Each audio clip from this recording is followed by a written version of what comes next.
Google search engine खे रोज़ अरबे माण्हू मुख़्तलिफ़ ॼाण हासिल करण लाइ इस्तेमालु कंदा आहिनि ऐं हाणे हीउ ज़िंदगी बचाइण में बि अहम किरदारु अदा कंदो। गूगल तरफ़ां सर्च इंजन में हिकु नए फीचर जो वाधारो कयो पियो वञे। ॼाणल फीचर बुनियादी तौरु मौसमियाती अलर्ट हूंदो जेको सख़्त मौसम बाबति माण्हुनि खे आगाह कंदो।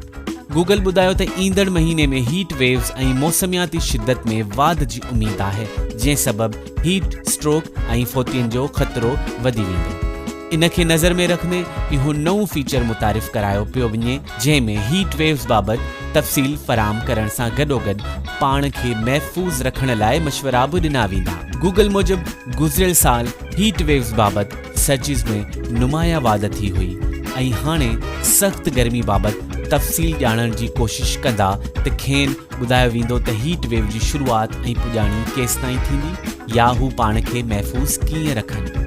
गूगल इन मक़सद लाइ ग्लोबल हेल्थ इंफॉर्मेशन नेटवर्क सां भाईवारी कई आहे त जीअं इन ॻाल्हि खे यकीनी बणाए सघिजे त समूरी मालूमात एतमाद जोगी ऐं ताज़ी हुजे।